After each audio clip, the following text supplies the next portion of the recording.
All right, guys, let's go ahead and get started. My name is Deshaun Waristoria, and I'm a senior associate at Stand Up America. I just want to thank everybody for coming out today and joining us on this cold morning, but the sun is out. Before I start, I also want to recognize two coalitions for helping organize this event. The Not Above the Law Coalition, which is a group of over 150 organizations committed to protecting our democracy and fighting for accountability and the rule of law. As well, I would also like to thank Declaration for American Democracy, which is a coalition that comprises of over 250 organizations dedicated to passing comprehensive democracy reforms, including the Freedom of Vote Act, the John R. Lewis Voting Rights Advancement Act, and DC statehood.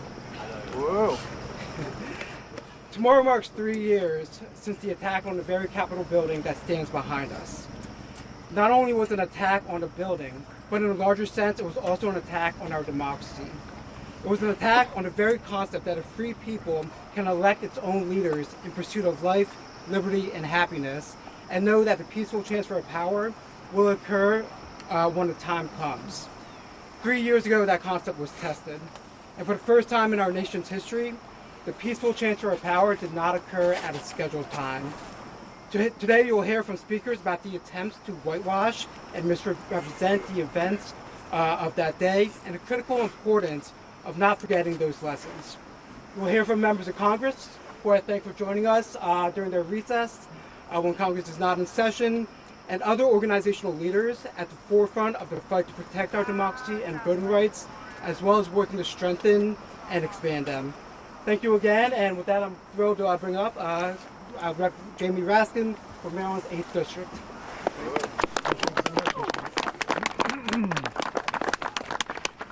Well, good morning, everybody. Joe Biden beat Donald Trump in the 2020 presidential election by more than 7 million votes, 306 to 232 in the Electoral College. This is the hard, inescapable, ineradicable fact that Donald Trump and his followers have never been able to accept to this day. That was the cause of the riots and the violent insurrection and the attempted political coup that took place on January 6th. Donald Trump's refusal to accept what took place. The political scientists tell us that the hallmarks of an authoritarian or fascist political party are that 1, they do not accept the results of democratic elections that don't go their way. 2, they refuse to renounce or they openly embrace political violence as an instrument. What's the matter with something wrong with the sign? It's well not about the law. Hold Israel accountable. They hold Israel accountable. They accept. They're worse than Jan 6.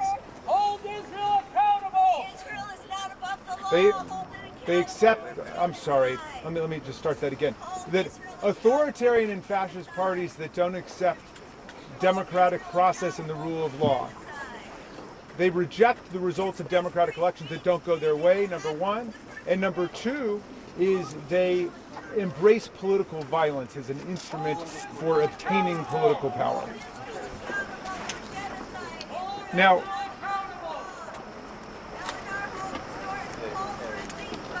okay, forgive us for the interruption. These are hard times, obviously. We're in defense of democracy and human rights and peace all over the world.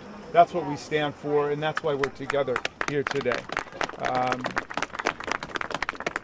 My friends, I just want to say this. The struggle that began on January 6th in this building continues to this day. Donald Trump is out there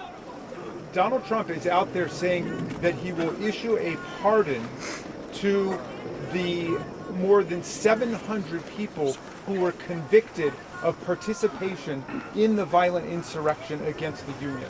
So there are people who've been convicted of assaulting federal officers, people convicted of seditious conspiracy, which means conspiracy to overthrow the government, people convicted of destroying federal property, and so on. Donald Trump is saying that he is going to pardon all of these people, and he means it. We must take him at his word. He's already pardoned a whole bunch of political criminals like Paul Manafort, like Michael Flynn, like Roger Stone, like Dinesh D'Souza, like Steve Bannon. These people form the inner core of the Donald Trump for President campaign in 2024. And what he's saying is that he will release and pardon these political shock troops who are willing to commit violence in the name of the Trump party. So I'm delighted to be joined by several colleagues from Congress who are here. One of them, Eleanor Holmes Norton, represents the people of Washington, D.C. And it was my great honor to stand with Eleanor Holmes Norton as a floor leader for D.C. statehood in the last Congress, where the House of Representatives voted to approve admission of Washington, D.C. as a new state to the Union. And when we started that process, I said I wanted to thank the people of Washington, 713,000 tax-paying, draftable U.S. citizens who have a real, valid political grievance, not a counterfeit, phony political grievance, but did not come down here and beat the daylights out of 150 of our police officers who did not come down here and try to overthrow the Constitution. So Eleanor Holmes Norton has been the leading champion for D.C. statehood for decades. Please welcome Congresswoman Eleanor Holmes Norton. Whoa.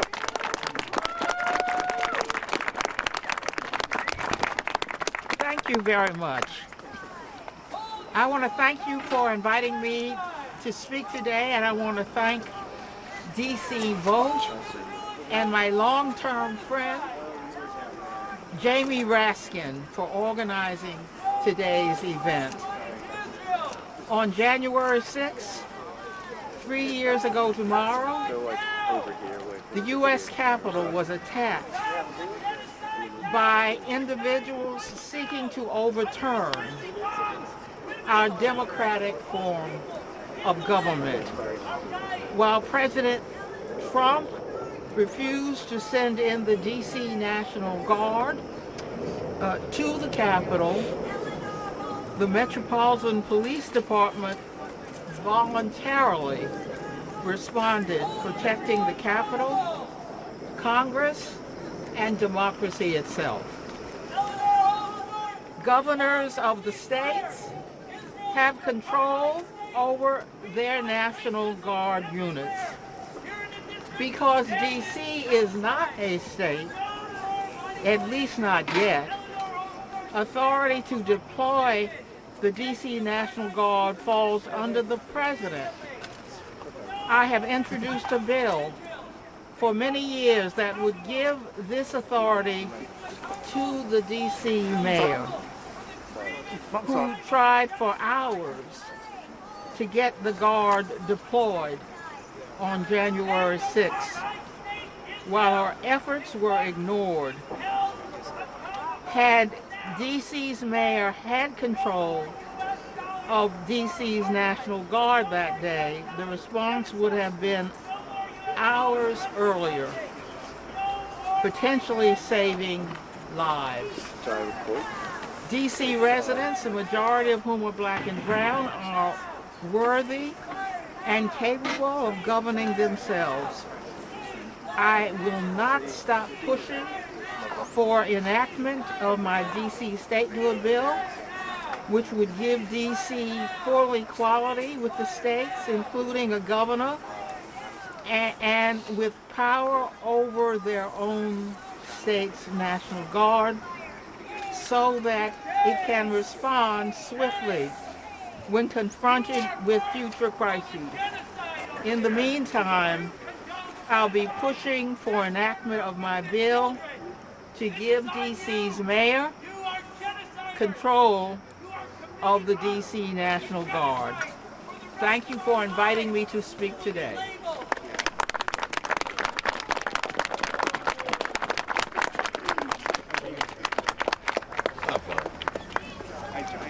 Can you hear me okay? Yeah. I apologize if I repeated anything because I wasn't able to hear what they said. But let me say this. I think January 6th was a huge wake-up call for me. I was in private practice at the time, but just saw it on my computer. I saw people climbing up the sides of the Capitol and breaking into the building.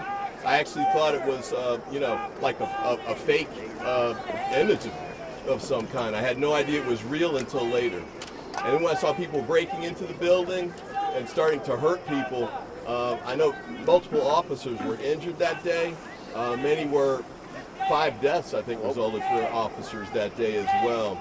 So I know that we had serious consequences from that day. We all saw it. We all realized what took place. The Congress had hearings on it. They laid out the information extensively. So we know all of the truth that's out there, the documents that are out there, the videos that are out there. But then I got up today and opened up the Washington Post and saw that 25% of Americans believe that the FBI was behind the assault on the Capitol on January 6th. So from my perspective, January 6th was a wake-up call, but today, 3 years later, we need a true call to action to address this. We've got to get back on track with respect to making sure that the big lie that's been told over and over again by Donald Trump and many of his members of the Republican Party, the public needs to hear the truth about that. We've got to make sure that they get that information so that they can make the right decision based on the correct information. And the other part that we need to make sure continues to happen is right down the street. The courthouse, this is between here and the White House, has been moving forward with prosecutions for all of these January 6 defendants for more than several years. And they're on the process of convicting, I think they've convicted over 700 people so far. They're continuing to move forward with that. There's sentencings that are going forward as well. The sedition prosecutions resulted in jail sentences of over a decade for each of those individuals. I think it's critical for us to make sure that that continues to go forward, and also the court processes too that make sure that Donald Trump is held accountable as well. So for example, he's facing the 91 criminal counts. I think it's critical to make sure that that goes forward, that those cases take place. But also in addition to that, I think we've got to make sure that the cases that are here that involve the individuals that broke into the building that day, all of those individuals have to be held accountable. Yesterday, the U.S. Attorney's Office held a press conference that said, yes, they've dealt with almost 1,000 people so far, but they potentially have hundreds more to prosecute too. We've got to make sure that that goes forward so that whether the folks that are out there pushing the big lie get held accountable for that or not, the people who actually broke in that day and caused damage, disrupted the democratic process, and tried to actually overthrow the democracy that day, they all have to be held accountable. I did want to say this one thing too before I go. A couple nights ago I was watching the Channel 9 News and I saw an individual, Sergeant Gunnell, who's with us here today. And I really thought that it was important for us to give him a chance to speak about what he went through that day and make sure that people hear both sides of what happened. As he pointed out that day, there are a lot of people who are defendants in these cases who are trying to use their military background to get mitigation, to get leniency from the court as their sentence. He's a veteran. He served as well. It's important for him to get his story out so people can hear it and make sure that they balance out who the real patriots are, who the people who really are working for the United States and making a difference, and he's definitely in that category. So I definitely wanted to introduce Sergeant Gunnell and ask him to come up and make a few comments. Good morning, everyone. Tomorrow is going to be a solemn day, not only for myself, but for many of my colleagues who almost 3 years ago defended the Capitol against the mob. I did what I did, and my colleagues did what we did, not because we were seeking any accolades, awards, or medal, but because it was our duty, it was our job to defend the country, to defend the Capitol. And one thing that I had to tell the new Speaker of the House, when he tells everyone that the rioters, the mob members, they need to be blurred out on the videos because he doesn't want the Department of Justice to identify and prosecute those members of the rioters. And then in the same breath, in the same sentence, he says he's a member of the party of the law and order, the rule of law, and then in the same breath he says blur out their faces because he doesn't want them to be identified prosecuted. I risked my life, My colleagues risked their life protecting them on January 6th, and that's not how you support the police officers. That's not how you support us, the law enforcement, all police officers. You claim to be the party of law and order, and you're not proving that you are.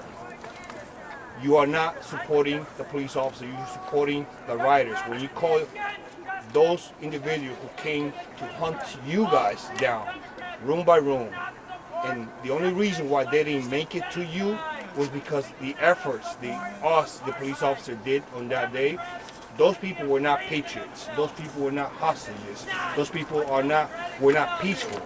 If you want to see pictures and videos of the fighting, then let's walk down to the lower West Terrace. I'll show you what I did to defend you and your colleagues on that day.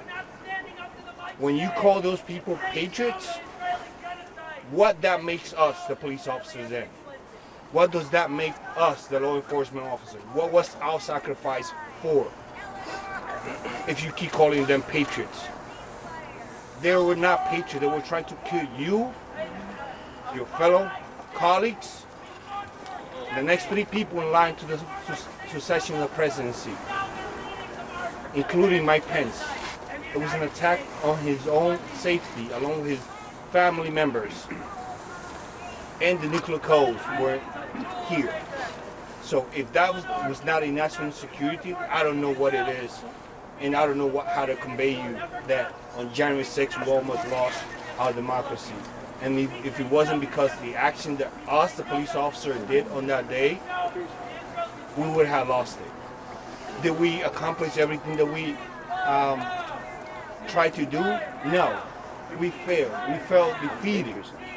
But that's because we had thousands and thousands of people here attacking us, reaching the Capitol.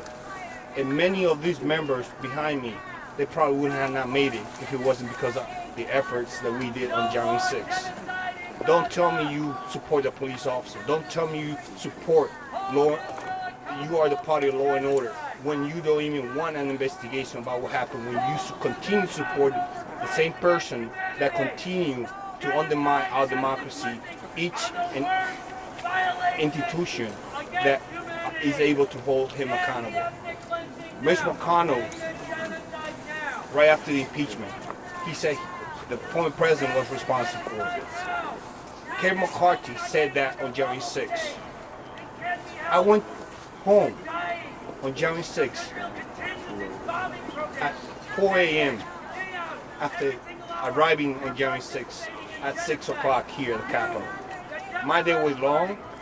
My colleagues' days were long.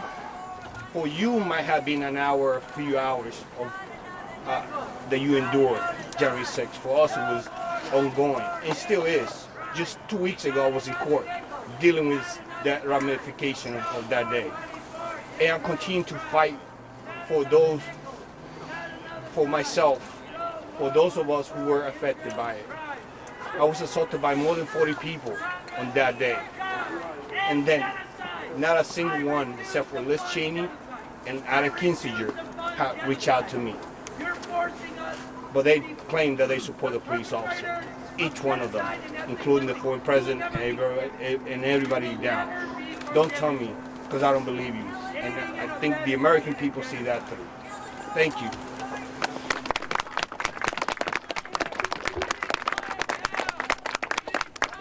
Thank you, Sergeant. Thank you for your bravery. Thank you for your courage. Next speaker I want to bring up is Mr. Savante, President of People for the American Way.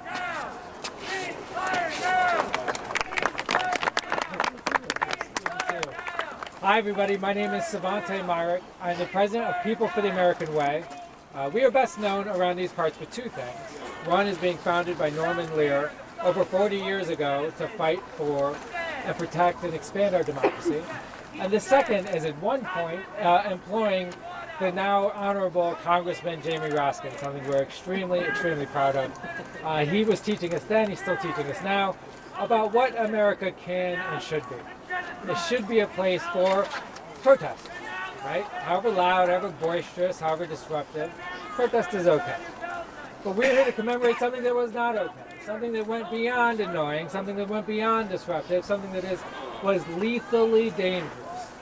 Lethally dangerous not just to the brave officers who are fighting to protect the heart of our capital, but to every American who's striving to build a life of purpose and satisfaction. I came to this work because I was the mayor of Ithaca, New York. Beautiful city in upstate, probably the most beautiful, with apologies to Dustin, who you'll hear from in a little bit, beautiful in upstate New York. And I was very proud of the work that we were doing. I was very proud of everything I'd accomplished. I was very proud of the community that had lifted me up and bolstered me. And on January 6th, I watched, and it occurred to me that there were forces in this country that, if left unchecked, could unravel everything that we've built, that nothing that you work for, nothing that you strive for, nothing that you sought to achieve could actually be sacred. Nothing could be sacred if our democracy was not sacred. So I actually called the founder of People for the American Way, at that point already a friend and mentor of mine, Norman, and asked him what it is we could do. And he said that we could do a few things. We could work to make sure that the courts protected us. And so far, in so many ways, they have. He said that we had to fight at the state levels. And so far we have, turning back hundreds of state bills, but 56 of them have gotten through. 12 in the last year alone have gotten through, pushed by far-right extremists to restrict people's right to vote. And what he said more than anything, Norman fought the Nazis in World War II. He came home to fight fascism and extremism. What he told me more than anything was that this fight on January 6th was not the beginning of a fight, and neither was it the end of a fight. But if we were committed, we could win this fight over the coming decades, over the coming years. Last month, some of you might know, we lost Norman Lear. At 101 years old, he passed away. We told him no more skydiving, and he just refused. And my last conversation with him 2 weeks before he passed was very similar to our very first one. He wanted to know what we were doing to defend democracy on the ground. What were we doing in Virginia? What were we doing in Ohio? What were we doing in Wisconsin? I think if more of us woke up every day and asked ourselves what Norman asked himself, is what can we do where we live? What can we do to fight? We would be better off. And we at People for the American Way believe that we are on the right track. If we follow Glenn Ivey, Rep. Norton, and Representative Jamie Raskin, if we follow those in Congress and support those who are fighting to defend our democracy, if we fight through this year in 2024, we can keep safe everything we hold dear. Because our democracy is not an abstract thing. Our democracy is the key to keeping us all safe. Now, there's one other person I'm really thrilled to be able to introduce now. And I hope, boy, I'll tell you, I've been heckled by a lot of folks. But whatever internal megaphone he's got is impressive. Huh? We need to get him as a quarterback for the Giants. And maybe he call those audibles. Well, I'm going to wish Lisa Gilbert the best, because what she says always deserves to be heard. I hope you'll welcome the Vice President of Public Citizen, Lisa Gilbert.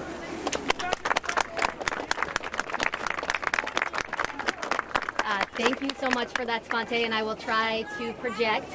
As he said, I'm the Executive Vice President of Public Citizen, and Public Citizen works to protect our democracy, to fight corporate power, to make sure our system is fair and representative. And I am so honored to be here today with these incredible congressional champions and with these amazing colleague organizations. Public Citizen is a leader in the Declaration for American Democracy, and we co-chair the Not Above the Law Coalition. As Tishan said at the top, the Not Above the Law Coalition is dedicated to accountability and the rule of law, and really there is no more important day to talk about these concepts. Tomorrow, it will be 3 years to the day since we faced an unprecedented assault on our democracy. January 6th will forever be remembered in infamy. The lies and the violence are truly seared into our collective national memory. 3 years ago, more than 2,000 rioters entered the Capitol, they looted and they vandalized the building itself. As Sergeant Gonal said, 140 police officers were attacked and 5 people eventually lost their lives. Most Americans watch the events of January 6th play out on their television screens and in their Twitter feeds, and more than 4 out of every 5 Americans condemned what they saw. So the good news is that our system of justice is working. Donald Trump is in the midst of being held accountable for his crimes in the courts. The more stressful news is that it is 2024. So we are now less than a year out from the next presidential election, and reasonable people are justifiably worried about whether the will of the American people will actually prevail. So as we look ahead to the election, we have to reaffirm our American beliefs, our belief in a peaceful transfer of power, our belief in the legitimacy of our elections, and our belief that we live in a nation where we respect the results. The hard truth of the matter is that in the 3 years since the insurrection, we actually have not done enough to protect our democracy, to really ensure that nothing like this could ever happen again. And we need real concrete action to fix that. We need to adequately fund our elections. We need to protect our poll workers and election workers on the ground. We need to fight against mis and disinformation, including the new threat of artificial intelligence-generated misinformation. We need to continue to hold accountable the perpetrators of the big lie. We must work to uncover the secret money corruption in our democracy. And of course, we must eventually pass legislation that enshrines all of this in law in the form of the Freedom to Vote Act and the John R. Lewis Voting Rights Advancement Act. Together, we can all make sure that we don't repeat these mistakes, that we have a robust democracy that is backed up by the confidence of the American people, that can hold criminal actors accountable, and one where our elections are safe. So thank you. I hope that was loud enough. And now I'm going to hand it to our next speaker. I'm honored to bring up Dustin Czarny, Elections Commissioner of Onondaga County Board of Elections.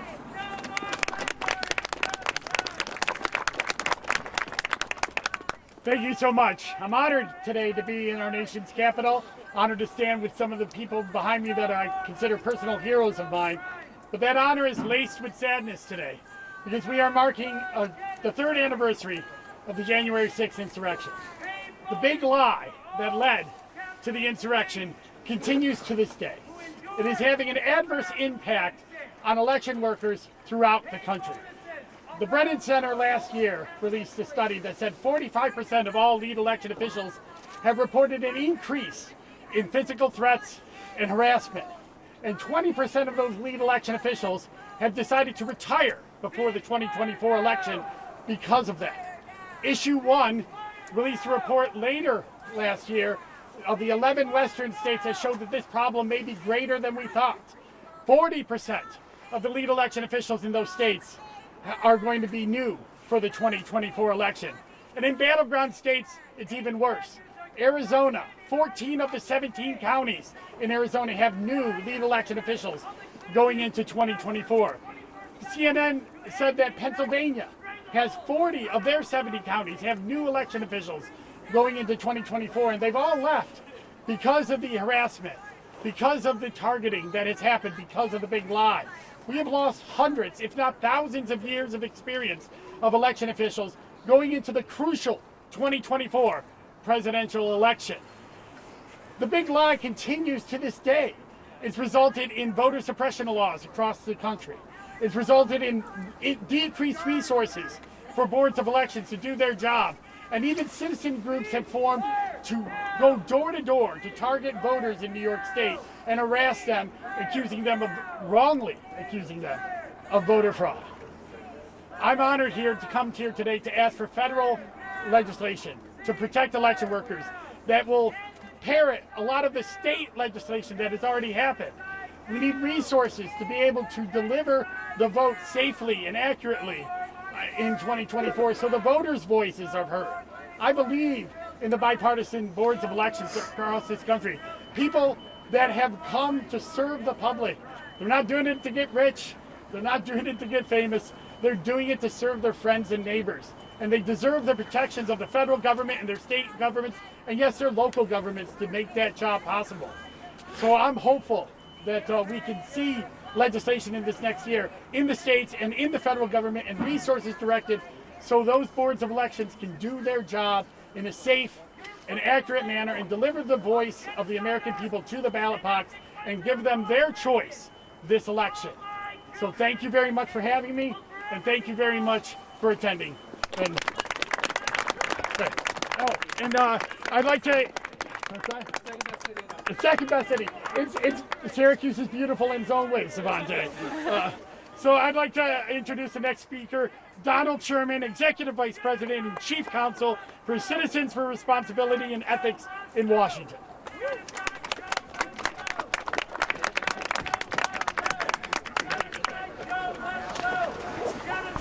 Thanks for that introduction. Thanks for being here. My name is Donald Sherman.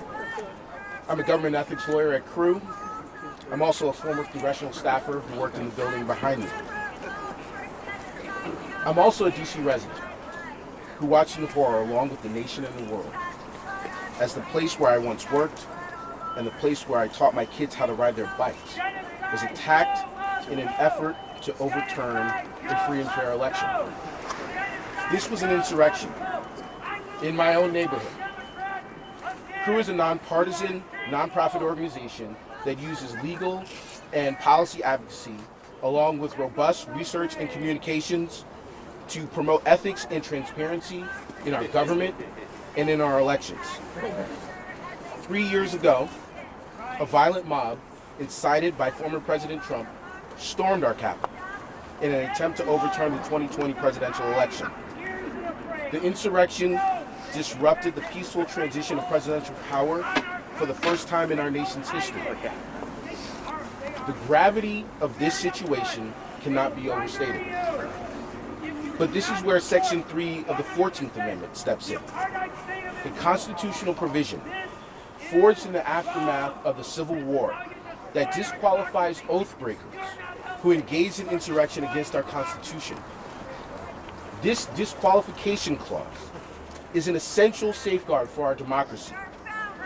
Inciting a violent mob to overturn an election and disenfranchise millions of Americans is exactly the kind of undemocratic activity that meets this test. Section 3 is necessary to protect our democratic process from those seeking to undermine it through insurrection or rebellion. It was literally built for this moment. The only question is, are we? Are our courts? If we don't use this tool to defend our democracy now, we may be facing another insurrection a year from now or further into the future. Since the Reconstruction era, there have only been 2 successful lawsuits to disqualify insurrectionists from office, both of which were brought by Crew on behalf of brave citizens willing to stand up for the Constitution. Crew's case representing New Mexico residents in 2022 removed Cowboys for Trump founder Coy Griffin from office as a county commissioner. And Crew's case in Colorado, on behalf of 6 Republican and unaffiliated voters, led the Colorado Supreme Court to hold just a month ago that Donald Trump was disqualified and could not appear on the Colorado presidential primary ballot. Now, former President Trump has tried to muddy the waters to make these issues seem complicated, but they aren't. The only fact finders to reach the merits of Section 3 issues found that January 6th was an insurrection and that Donald Trump engaged in it. Section 3 is a qualification akin to age or citizenship, enforceable without a criminal charge or conviction. No one, not even popular candidates or former presidents, is above the law. But the accountability effort is not about any one organization, which is why we were glad to receive help in our litigation from groups in the DFAD coalition, among others, and why we were proud to file briefs and advise the main challengers, who secured a decision from Secretary Bellows disqualifying Trump from that state's ballot. Preventing another January 6th requires teamwork. After all, our democracy is on the line. 3 years after the tragedy of January 6, 2021, the effort to ensure accountability for the insurrection and related efforts to subvert the 2020 presidential election remain ongoing. crew and other leaders assembled here and across the country are going to continue to do the work necessary to promote that accountability. Now, in my time on the Hill, I worked for the late Elijah Cummings. And in 2019, he sat before this nation in a hearing where Congressman Raskin attended and Congresswoman Norton attended. And he said, as he stared death in the face, when we are dancing with the angels, the question will be asked, what did we do to keep our democracy intact? He was in that moment, even as he faced the disease that would take his life, and we are in that moment now. Section 3 of the 14th Amendment is a crucial defense mechanism to prevent future insurrections from Donald Trump or anyone else. We hope that our leaders across the street and across the nation are listening and will vindicate the Constitution and reaffirm that no one is above the law. Thank you very much. I want to pass the mic to my colleague Naveed Shah, who's the political director at Common Defense.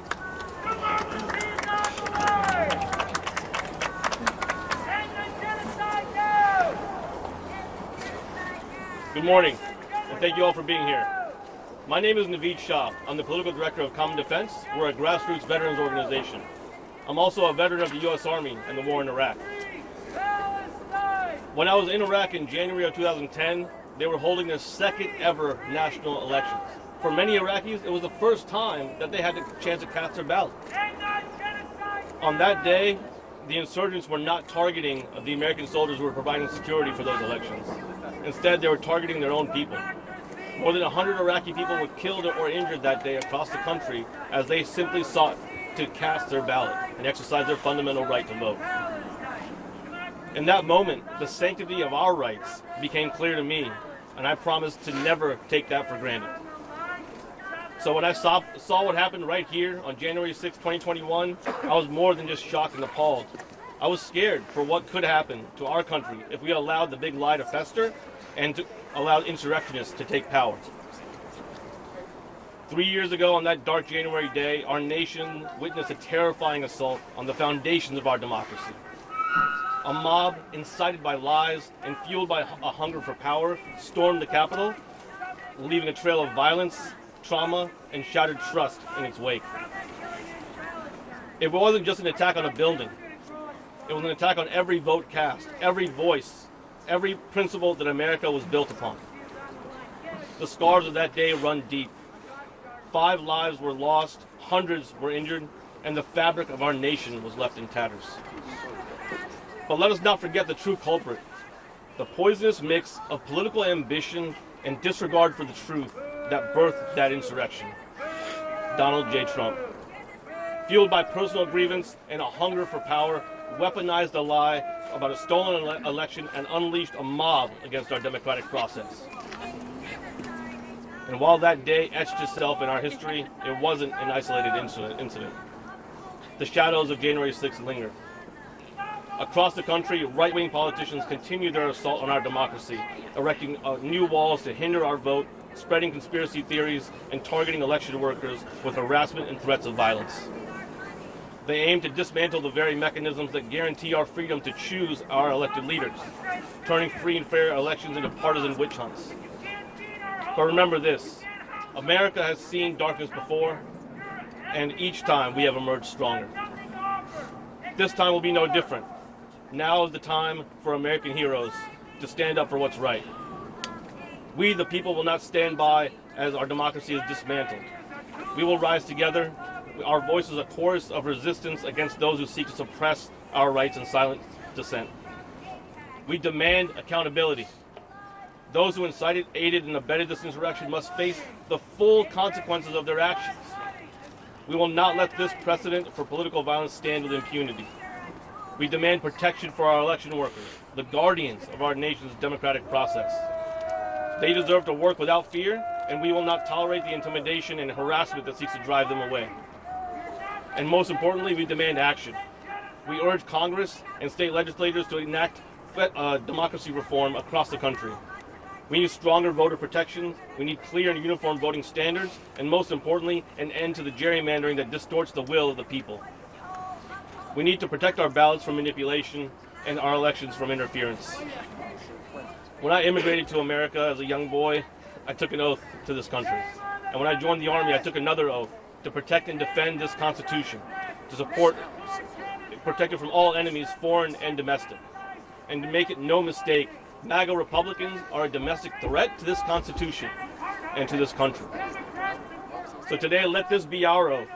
We will not let January 6th define us. We will not let lies and fear sow discord within our nation. And we will remember the fallen, honor their sacrifices, and reclaim our democracy, one vote, one voice at a time. We are the custodians of this republic, and the future of American democracy rests on our shoulders, on your shoulders. Let us show the world that even in the face of darkness, the American spirit remains undimmed, unshakable, and forever resilient. Together we will rise above, rebuild our trust, and ensure that America, the beacon of hope and liberty for the world, shines brighter than ever before. Thank you. Up next is Justin Quasta of the League of Conservation Voters.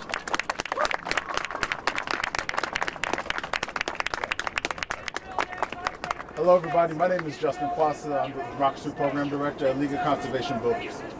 So the insurrection on January 6th attacked a core tenet of our democracy. And that says that the will of the people will be protected and respected. For over 250 years, our democracy has put that into practice by making peaceful transitions until 2021.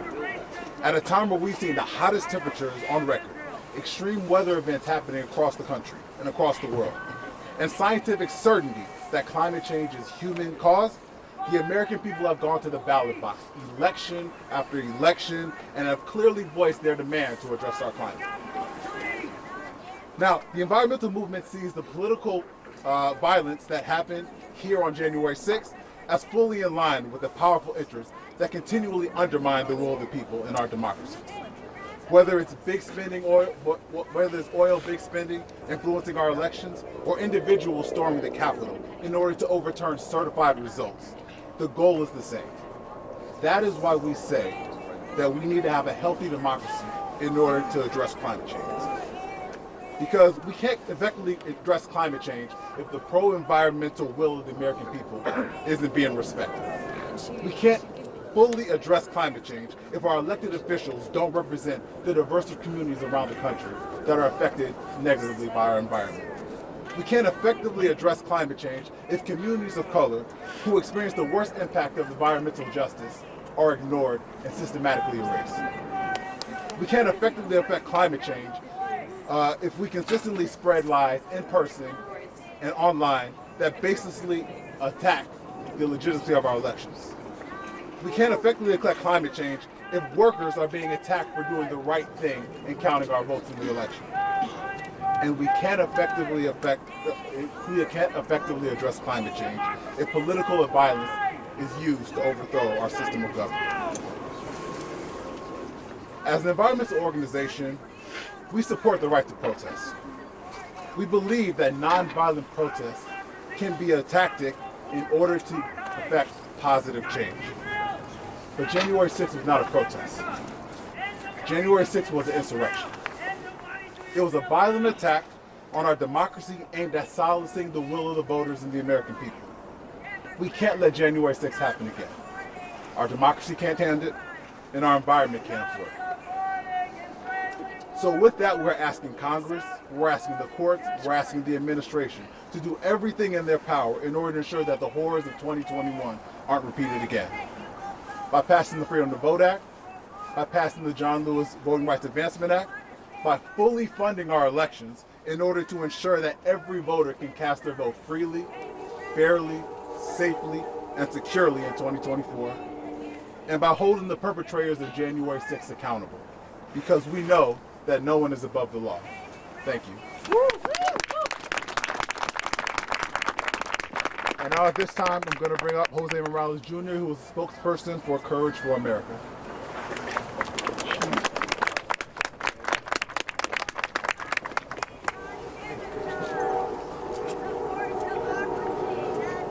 Good morning, everybody. My name is Jose Morales. I am honored to be here today representing Courage for America alongside this incredible coalition. But firstly, I want to thank Congressman Raskin, Congressman Ivey, and Congresswoman Norton for joining us today and marking a somber occasion. A year from tomorrow, on January 6, 2025, it'll be the first time Congress certifies a presidential election since the insurrection. And according to recent polling, 2/3 of Americans think another insurrection is imminent, and we cannot allow that to happen. That's why, as a country, we must work to ensure a peaceful certification of the 2024 election. However, that can only start by making sure every American knows what actually happened. So here's what happened. On January 6, 2021, insurrectionists were incited by MAGA extremism to attack the U.S. Capitol, the standing symbol for democracy in this country. And the events on that day were horrific, a traumatic event for all of us. And I stand with the vast majority of Americans and people around the world who were appalled by what they saw on their television screens or at home with their phones. And for those who told their stories in the days that followed.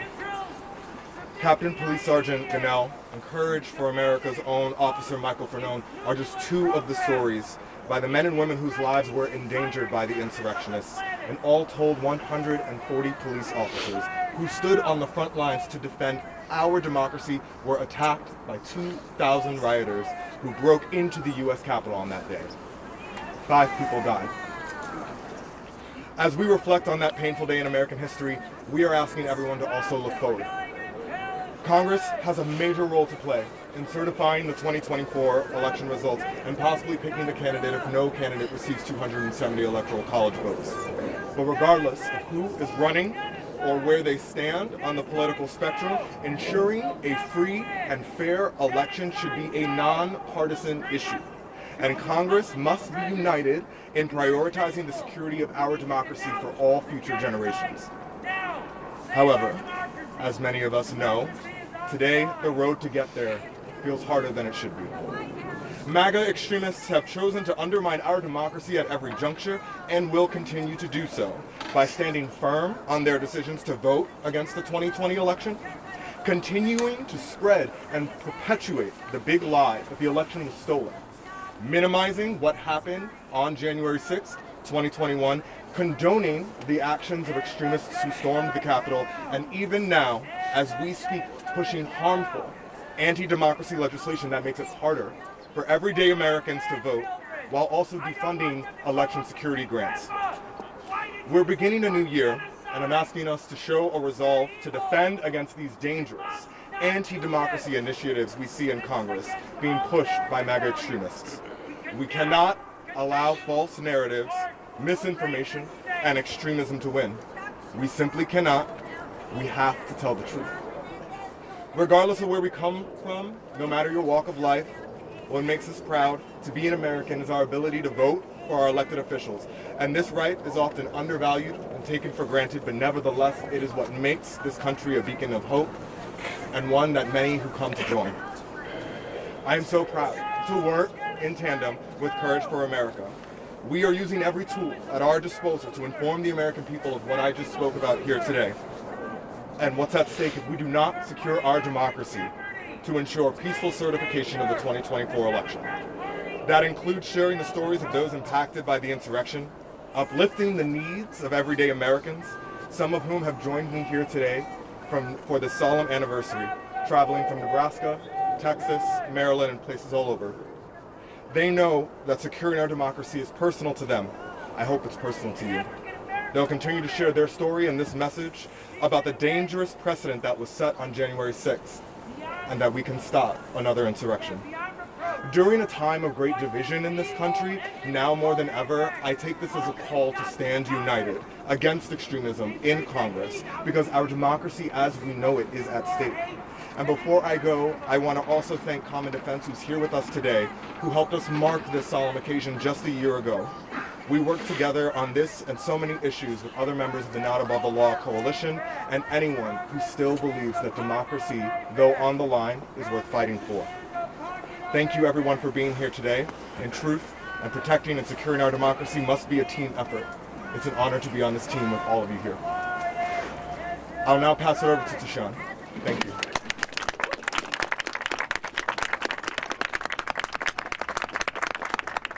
Thank you, everybody. Thank you for standing out here. As we close today, I just want to remark on all the comments that have been said. It's clear accountability, the rule of law are not just slogans.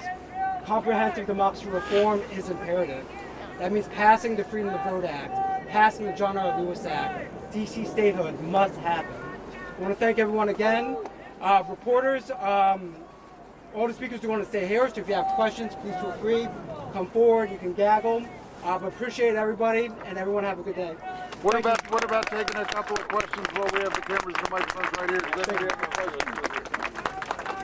We don't have time, unfortunately. You have time for one-on-ones, but not... Give me 1 second. We can do a few questions. Sorry, thank you about that. Raskin, since you agreed. What are the stakes? What's the importance of the appeals court review of this presidential review? Well,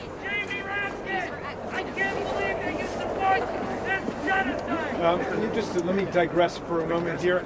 In case it's not totally obvious to everyone here, there is no one at this event who supports genocide. Right. There is no one at this event who supports racism. There is no one at this event who supports apartheid. There is no one at this event who supports terrorism. And I cannot imagine a group of two people who thinks that somehow it's an effective tactic to come and interfere with an assemblage of progressive, democratic people standing up for our freedom. So, back to your question. Section 3 of the 14th Amendment, given to us by the great Republicans of the 19th century in 1868, says that no one who swears an oath to uphold and defend the Constitution and violates that oath by engaging in insurrection or rebellion shall ever be allowed to hold federal or state office again. The language is perfectly clear. It's totally unambiguous. And so we're going to hear from the Supreme Court, I hope, that they are real originalists, they are real textualists, they accept the language of the Constitution as is written. Now, some people think that Clarence Thomas, some people think that Sam Alito, some people think that Mrs. Waterford, or whatever her name is, will always vote with Donald Trump no matter what. Perhaps that's right, but I'm hoping that there will be a core of justices who will actually stand by the Constitution of the United States, the way that we are here to stand by the Constitution of the United States today. Do you think Justice Thomas should recuse himself? Well, Justice Thomas's wife was directly involved in organizing the protest that became the violent insurrection which backed up Donald Trump's coup, his attempt to overthrow the election of 2020. So she was directly and integrally involved in those events. I don't think there's anybody in America who could reasonably look at a situation and say that a justice who's married to somebody who was a key participant in these events shouldn't recuse himself. Obviously, under the Supreme Court's very lax ethics code that it finally just adopted for itself a few months ago, it's going to be up to him. But I think that the country should stand up and say that Justice Thomas, for one, must recuse himself because of the involvement of his wife in these events. Jonathan Slack from the Pittsburgh Post, who's formerly from the Post-Scandal Syracuse. The reason I is Pennsylvania is one of only 2 states that House Republicans tried to overturn the election results and tried to get the Supreme Court to throw out. I'm a resident of Pennsylvania. Am I going to be worried about another type of insurrection? Again, stop the steal, the hidden votes, that the threats against against election workers. Well, the reason that I'm so thrilled and excited about the assembly of so many great civil society groups here today is because people understand that the people's election is actually threatened again by Donald Trump and his cultish followers. They have never recanted their claim that Donald Trump actually won in 2020. He's running around the country saying he's going to pardon the January 6th insurrectionists who are in jail, even though the other half of the time they're saying that they're actually Antifa fighters and FBI agents, which would make it hard to understand why they're protesting for their removal, and Donald Trump is saying he's going to pardon them. But in any event, there's no logic over there in the land of conspiracy theory. So yes, we have to defend the election at every level, at the precinct level, where Ruby Freeman and Shay Moss defended the election. We've got to defend it at the state level, where Brad Raffensperger, at least last time, did the right thing. We're going to have to defend it on January 6th, again, where Vice President Pence withstood incredible pressure to step outside of his constitutional role and just declare Donald Trump the winner. We're going to have to try to mobilize on a cross-partisan basis everybody who supports constitutional democracy to defend the Constitution. So, yeah. You've been on this journey for a while now. Are you confident going into this leg of the fight that you'll be effective? And a second question to that is, do you feel that your actions yesterday with your report coming out is going to have any impact on this broader decision to hold former President Donald Trump accountable? Yeah, thank you for both those questions. Number one, the vast majority of the American people believe in democratic institutions and believe in free and fair elections. It is only authoritarian parties which take the position that they can't lose an election, and if they do, the election was contaminated. That is a hallmark of fascist political parties, that they don't accept the results of free and fair elections that don't go their way. But the vast majority of Americans stand on that side. Joe Biden won by more than 7 million votes. There are millions of young people who are coming into the political process who also support democracy and freedom. So I'm feeling good and optimistic about it. As to the emoluments clause, it's just like Section 3 of the 14th Amendment itself. It's very clear in the Constitution. The President of the United States may not accept a present, an emolument, which means a payment, an office or a title of any kind whatever, from a prince, a king, or a foreign government, without the consent of Congress. And yet we showed yesterday, we've got the documented receipts, that Donald Trump pocketed $7.8 million from foreign governments, from China, from Saudi Arabia, from United Arab Emirates, without ever coming to Congress first. It took us 7 years to accumulate all of this information. We've got a 150-page report with 750 footnotes, and they have not laid a glove on our report. They have not found a single thing that they claim to be factually inaccurate. All they're saying is, well, Donald Trump didn't take his salary of $400,000. I'm sorry. Under the Constitution of the United States, that's all you're allowed to take is your salary. You can't get paid by Chinese communist bureaucrats or murderous Saudi monarchs. You've got to be paid by the American people. That's how the framers designed our Constitution. Congressman? Yeah, we'll do one more and then I think, yes. We're already 3 years out from January 6th. Question for any of the lawmakers here. Are you concerned about the institutional knowledge of January 6th and what happened since then fading from this place? Yeah, thank you for raising that. We should be having tours of the Capitol grounds and the Capitol of exactly what took place on January 6th. And I hope that we will get to a point where there will be an exhibit inside the Capitol which talks about Sergeant Gonell and Harry Dunn and Michael Fanone and the police officers who put their lives on the line on that day, that talks about the heroes of democracy who stood up for the Constitution. Right now, we are still stressed about whether we're going to be able to get through this election on a free and fair basis. But when we defeat Trump and we defeat Trumpism, we will be able to get to a point where January 6th will be a day where we can celebrate the heroes and the champions of democracy like Sergeant Gonell. And I should say, Sergeant Gonell, has had to leave the Capitol Force because of injuries he received to his shoulder, to his foot, to other parts of his body. He's had to leave and go and create a new life. But he's written a beautiful book you all should read called American Shield, about his journey from being an immigrant to the country to realizing his dream as a Capitol police officer to standing up on January 6th and then trying to see that justice is done. But this is a struggle that is continuing to this very day. My friends, we are in the fight of our lives, but it is a fight that we are determined and resolved to win. Thank you for coming.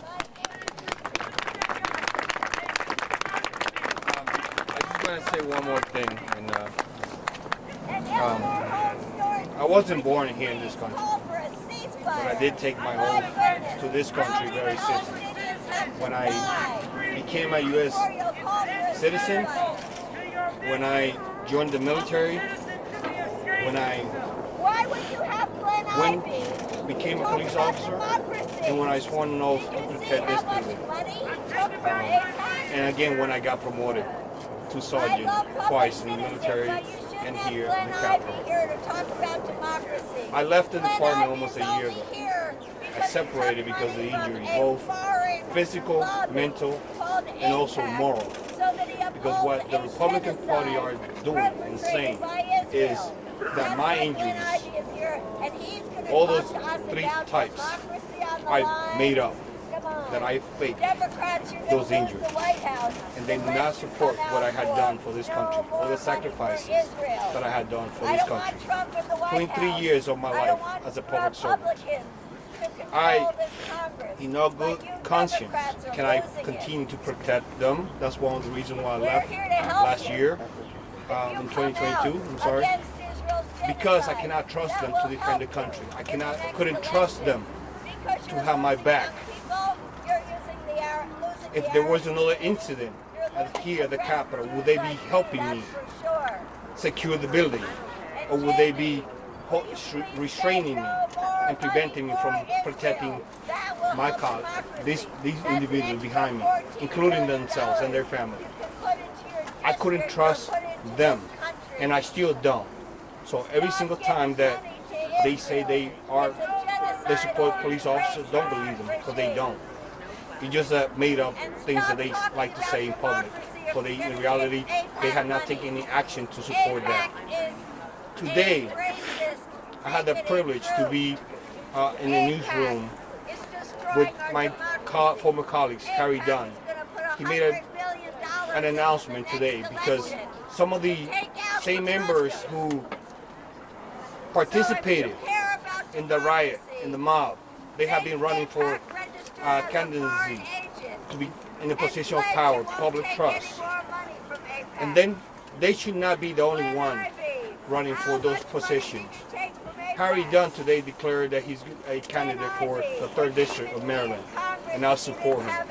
Because we need people like him, somebody who's going to put his life on the line for you, for this country, for this place.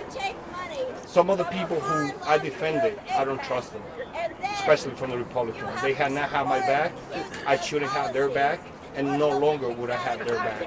And I think it's a shame that they don't see the sacrifices that we did on January 6th. Not just me, but the entire department, including Metropolitan Police. And it is insane that they continue to do this, supporting the same person that sent the mob to kill them and their colleagues. But please support Harry. Please support Harry. Get him in office. Thank you. Thank you, everybody. Really appreciate everyone coming out. Thank you again. Take care.